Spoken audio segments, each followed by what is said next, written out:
भाजपा पलट दे या जनता दल यूनाइटेड पलट दे, पलटना तय है। अब क्या होता है कि बहुत दिनों से लोग के दिमाग में ये चल रहा है कि राजद जो है, मतलब राष्ट्रीय जनता दल जो है, वो बिहार के सबसे बड़ी पार्टी है, और दूसरे नंबर पे जो है भाजपा है, तीसरे नंबर पे जदयू है।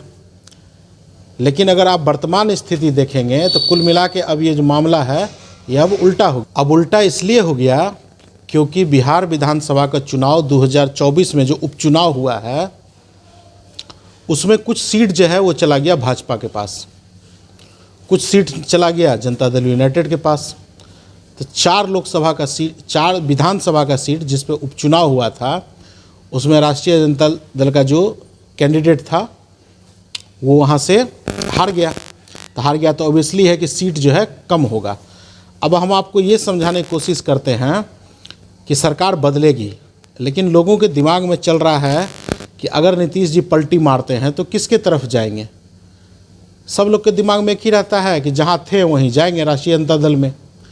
लेकिन राष्ट्रीय जनता दल के तरफ से तेजस्वी यादव जो है वो तो कह दिएगा भैया हमारा तो दरवाज़ा बंद है। तो अब नीतीश कुमार के लिए दूसरा दरवाज़ा कौन सा है, तो दूसरा दरवाज़ा के बारे में हम लोग चर्चा करेंगे।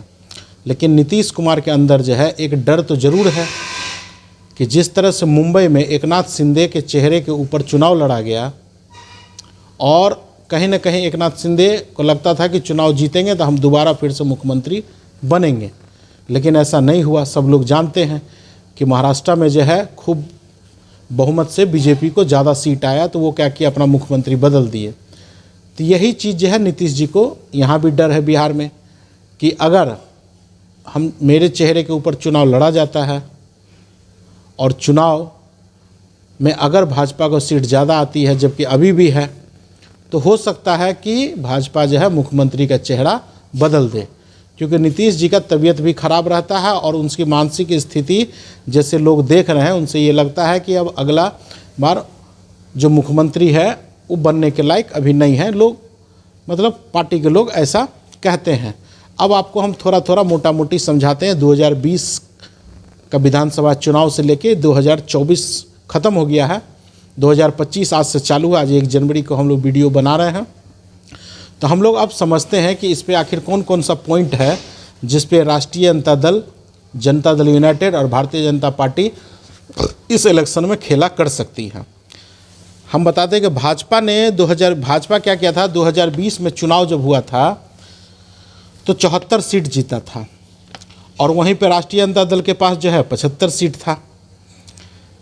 लेकिन क्या हुआ कि फिर उपचुनाव में राजद क्या किया कि कुढ़नी विधानसभा सीट छीन लिया। तो अब भाजपा का संख्या कितना हो गया, 75।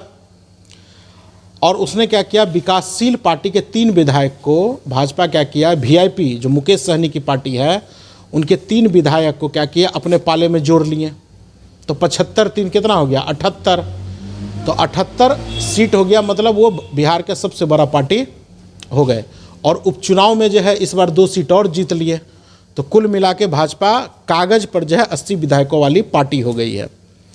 उसी तरह जनता दल यूनाइटेड 2020 के विधानसभा चुनाव में 43 सीट जीतती है। इसके बाद जदयू ने बहुजन समाज पार्टी बीएसपी मायावती की पार्टी एक और लोजपा के 1 विधायक को अपने साथ कर लिया। इस तरह उसके पास कितना हो गया, 45 सीट हो गया।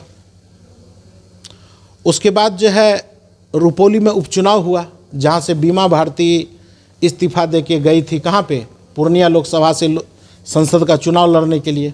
आप सबको पता है वहाँ जमानत जब्त हो गया, वो हार गई और वहाँ से निर्दलीय पप्पू यादव चुनाव जीत गए। तो 1 सीट माइनस हो गया विधायक का। तो अब 45 में से बच गया कितना, 44। और वहाँ से निर्दलीय शंकर सिंह चुनाव जीत गए, जो मुख्यमंत्री नीतीश कुमार के समर्थन में, बाहर से समर्थन में है, लेकिन अभी किसी पार्टी में वो नहीं है। निर्दलीय चुनाव जीते हैं तो वो न भाजपा के साथ में है न जनता दल यूनाइटेड के साथ में।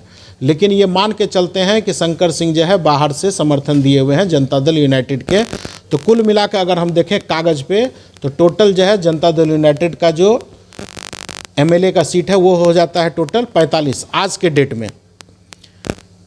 फिर 2020 के विधानसभा चुनाव में 75 सीट जीत कर जो है जनता दल राष्ट्रीय जनता दल को 75 सीट मिलता है, उसमें से वो कुढ़नी सीट पर उपचुनाव होता है, वहाँ पे हार जाती है। वीआईपी के विधायक के निधन के बाद से खाली हुई बोचहा सीट उपचुनाव में राजद के पास आ गई। इस तरह उसके विधायकों की संख्या 75 हुई, मतलब 75 था, एक हारा और एक इसमें आके मिल गया, तो क्या हुआ कि वहाँ पर वो बराबर है।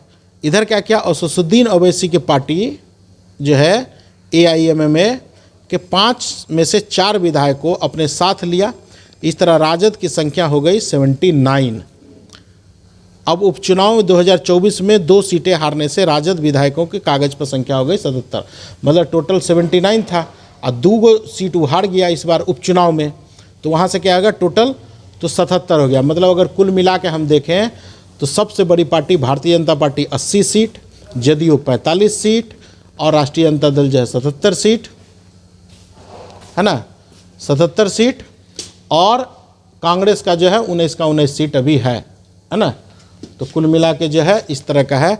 अब ये हम लोग को समझना है कि अगर चुनाव मान के चलिए कि चुनाव अगर होता है तो नीतीश कुमार को तो डर है महाराष्ट्र वाला, और उनके पास 45 सीट है, तो वो उनके दिमाग में चल रहा है कि लालू यादव अगर हमारे साथ नहीं जुड़ते हैं और जुड़ेंगे भी नहीं, तो इस बार वो कांग्रेस के साथ में सपोर्ट करके, कांग्रेस का साथ लेके वो इस बार विधानसभा का चुनाव लड़ेंगे बिहार में, ऐसा मीडिया में खबर आ रहा है।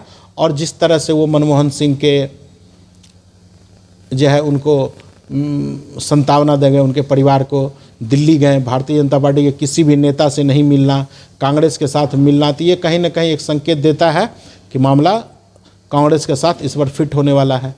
कांग्रेस इसलिए आरजेडी से नाराज़ है क्योंकि उसको जो है लोकसभा चुनाव में आप देखे होंगे कि जहाँ जहाँ से उनको टिकट मिलना चाहिए था वहाँ वो अपने कैंडिडेट को टिकट नहीं दिला पाए, तेजस्वी यादव का दबाव रहा, है ना, और जहाँ से वो चाहे वहाँ से उनको चुनाव नहीं लड़वा पाए अपने कैंडिडेट को। पप्पू यादव को देख लीजिए, कांग्रेस में शामिल हुए अपने पूरी पार्टी को लेके, लेकिन तेजस्वी यादव का और गठबंधन का इतना दबाव होने के कारण वहाँ से उनको कांग्रेस से टिकट नहीं दिया गया, इसलिए वो बगावत करके जो है वहाँ से निर्दलीय चुनाव लड़े और जीते।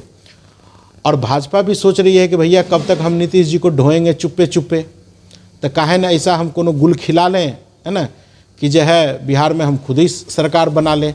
और उस तरह का बयान भी आते रहता है, भारतीय जनता पार्टी की तरफ से कई मंच से बयान आया है कि बिहार में इस बार जो है 2025 में भाजपा की सरकार होगी। मोदी जी कीप क्वाइट हैं, साइलेंट मोड में हैं, कुछ बोल नहीं रहे हैं। अमित शाह जो है नीतीश जी से मिलना नहीं चाह रहे हैं, नड्डा जी से मुलाकात हुआ नहीं।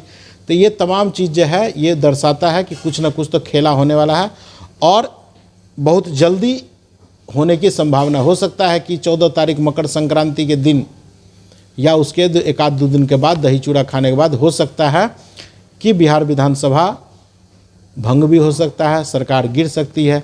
लेकिन सरकार इसलिए अभी नहीं गिरेगी, आप निश्चिंतता रहिए, क्योंकि उतना MLA जो है अभी नीतीश कुमार के पास है नहीं जो वो सरकार बना ले, और इतना बड़ा गलती वो करेंगे नहीं क्योंकि वो राजद के साथ जाएंगे नहीं। कांग्रेस का 19 विधायक लेकर वो सरकार बना नहीं सकते हैं, तो इसलिए थोड़ा वो इंतज़ार करेंगे और गुना गणित करके जो है लगभग ये पता चलेगा कि हमको विधानसभा में किसके साथ जाना है, भाजपा के साथ रहना है या हट के कांग्रेस के साथ, और जो भी लोग हैं उनके साथ रह के जो है चुनाव जीतना जरूरी होता है।